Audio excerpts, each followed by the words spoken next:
शिवरात्रि व्रत के माहात्म्य की कथा।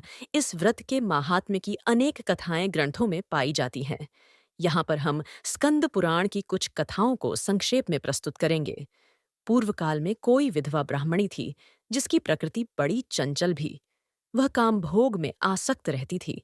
अतः किसी कामी चांडाल के साथ उसका संबंध हो गया। उसके गर्भ से दुरात्मा चांडाल को एक पुत्र हुआ जिसका नाम दुस्सह था। वह पुत्र बड़ा ही दुष्टात्मा था। वह सब धर्मों के विपरीत ही आचरण करता था।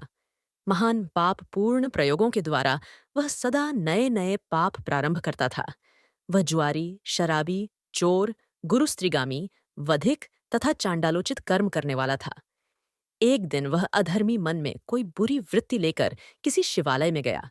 उस दिन शिवरात्रि थी। वह रात में भगवान शिव के पास उपवास पूर्वक रहा और वहां पास ही देवात होती हुई शिव शास्त्र की कथा सुनता रहा। वहां उसे लिंग स्वरूप भगवान शिव का दर्शन हुआ। दुष्ट होते हुए भी उसने एक रात व्रत किया और शिवरात्रि में जागता रहा। उसी शुभ कर्म के परिणाम से उसने पुण्य योनि प्राप्त करके बहुत वर्षों तक पुण्यात्माओं के लोक में सुख भोग किया। तदनंतर वह राजा चित्रांगद का पुत्र हुआ। उसमें राजराजेश्वरों के लक्षण थे। वहां वह विचित्र वीर्य के नाम से प्रसिद्ध हुआ। उसका रूप सुंदर था। उसने बहुत बड़ा राज्य प्राप्त करके भी अपने मन में अहंकार नहीं आने दिया। भगवान शिव की भक्ति करते हुए वह सदा शिव धर्म के पालन में ही तत्पर रहा।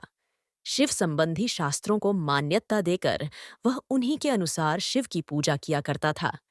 भगवान शिव की कथा सुनने से उसमें प्रेम के सभी लक्षण प्रकट हो जाते थे।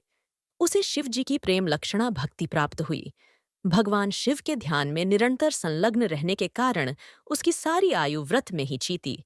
भगवान शिव इस संसार में पशुओं, अज्ञानियों तथा ज्ञानियों को समान रूप से सुलभ हैं।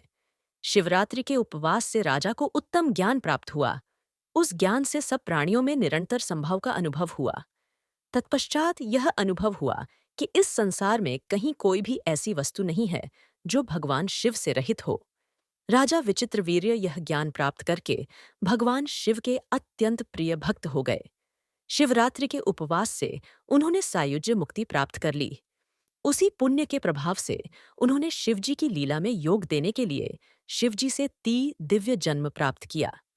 दक्ष कन्या सती से जब शिवजी का वियोग हुआ तब उनके जटा फटकारने के शब्द से उन्हीं के मस्तक से जो चीरभद्र नामक वीर उत्पन्न हुआ, वह राजा विचित्रवीर्य ही है। वही दक्ष यज्ञ का विनाश करने वाला हुआ। शिवरात्रि व्रत के महात्म्य से संबंधित एक दूसरी कथा इस प्रकार है। प्राचीन काल में शशिचिंदु नाम से विख्यात एक चक्रवर्ती राजा थे। उनकी पतिव्रता स्त्री उन्हें प्राणों से भी प्रिय थी। राजा के पास एक सुंदर सुवर्णमय आकाशगामी विमान था जिसके द्वारा वे अपनी इच्छा के अनुसार संपूर्ण लोकों में घूमते रहते थे। एक समय फाल्गुन कृष्ण पक्ष की चतुर्दशी शिवरात्रि का पर्व आने पर राजा शशिबिंदु उत्तम प्रभास क्षेत्र में आए। वहां उन्होंने बहुत से महर्षियों को देखा जो जप एवं होम में तत्पर हो रात्रि में जागरण करने के लिए सोमनाथ जी के सम्मुख बैठे हुए थे। राजा ने भी सोमनाथ का दर्शन और प्रणाम करके विधि पूर्वक पूजन किया और क्रमशः भक्तिभाव से उन सभी आर्षि मुनियों का स्वागत सत्कार करके वे समीपस्थ केदारलिंग के पास चले आए। वहां विचिव पुष्पमालाओं, नैवेद्यों तथा मनोहर वस्त्राभूषणों से केदारेश्वर की पूजा की और वहीं एकाग्रचित्त हो जागरण किया। तब ये सब मुनि कौतूहलवश राजा के समीप गए और इस प्रकार बोले, राजन, तुम सोमेश्वर देव को छोड़कर केदार जी के आगे जो जागरण और पूजन करते हो, इसका क्या कारण है? राजा ने कहा, विप्रवरो, आप लोग सुने, यह मेरे पूर्व जन्म का वृत्तांत है। पहले जन्म में मैं ब्राह्मणों की पूजा करने वाला शूद्र था। मेरी जन्मभूमि सौराष्ट्र देश में थी। एक समय वहां भयंकर अनावृष्टि हुई। उस समय में भूख से व्याकुल होकर प्रभास क्षेत्र में चला आया। यहाँ आने पर हरिणी के मूल भाग में स्थित एक सुंदर सरोवर पर मेरी दृष्टि पड़ी, जो राम सरोवर के नाम से प्रसिद्ध है। वह तड़ाग कमल समूह से सुशोभित था। मैं थका मांदा तो था ही। उस सरोवर को देखकर मैंने उसमें स्नान किया तथा देवताओं और पितरों का तर्पण करके उसके स्वच्छ जल को पिया। तत्पश्चात मेरी स्त्री ने कहा, इन कमल पुष्पों को ले लीजिए। यहाँ से निकट ही एक सुंदर स्थान विस्वाई देता है। वहां चलकर इन फूलों को बेचेंगे, जिससे कुछ भोजन की व्यवस्था हो सकेगी। पत्नी के यों कहने पर मेन जल के भीतर उतरा और बहुत से कमल के फूल लेकर नगर की ओर चला। वहां पहुंचकर सड़कों, चौराहों और तिगुहानियों पर घूमता रहा, परंतु किसी ने भी मेरे फूल नहीं लिए। इतने में दिन डूब गया और मैं अपनी पत्नी के साथ एक मंदिर में आकर सो गया। वहीं स्त्री सहित मुझे भूख अधिक पीड़ा देने लगी। इतने में ही मैंने देखा किसी देवालय में होम और जागरण हो रहा है।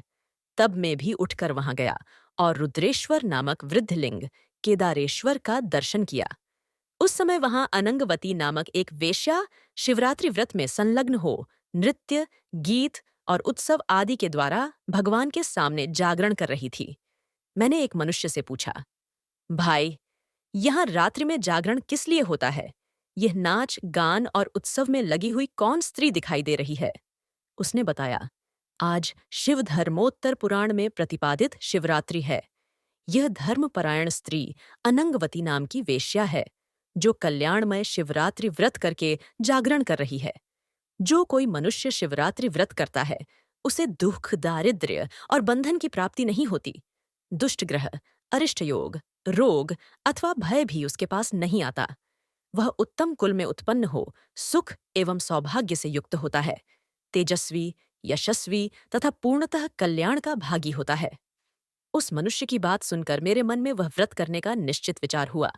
मैंने सोचा, अन्न का अभाव होने के कारण उपवास तो मुझे विवश होकर करना ही है, अतः स्नान करके इन कमल के फूलों से भगवान महेश्वर की पूजा करूं। तब मैंने स्त्री सहित स्नान करके भक्ति भाव से कमल के फूलों द्वारा भगवान रुद्रेश्वर का पूजन किया। पत्नी के साथ रात भर वहां जागता रहा। सवेरा होने पर वेश्या ने मुझसे कहा, अपने फूलों का मूल्य 3 भार सोना ले लो। परंतु मैंने सात्विक भाव का आश्रय लेकर उसका दिया हुआ मूल्य स्वीकार नहीं किया। भिक्षा मांगकर जीवन निर्वाह करने लगा। दीर्घकाल के पश्चात मेरी मृत्यु हुई। उस समय यह मेरी प्राण प्यारी पत्नी मेरे शरीर को लेकर चिता की आग में प्रवेश कर गई। उस पूजन और जागरण के प्रभाव से मैं पूर्व जन्म की बातों को स्मरण रखने वाला चक्रवर्ती राजा हुआ। एक बार संयोगवश यह व्रत किया था, जिसका यह महान फल प्राप्त हुआ। अब मैं भक्ति भाव से यथावत सामग्री के साथ जो इस व्रत का पालन करता हूँ, इसका भविष्य में क्या फल होगा, यह मैं नहीं जानता। यह सुनकर उन ब्राह्मणों के नेत्र आश्चर्य से खेल उठे। उन्होंने साधु साधु कहकर राजा की भूरी भूरी प्रशंसा की। उन्होंने स्वयं भी उस स्वयंभू लिंग का पूजन किया। राजा शशिबिंदु उस केवारलिंग के प्रसाद से देव दुर्लभ उत्तम सिद्धि को प्राप्त हुए। अनंगवती वेश्या शिवरात्रि व्रत तथा केदारलिंग के प्रभाव से रंभा नामक अप्सरा हुई।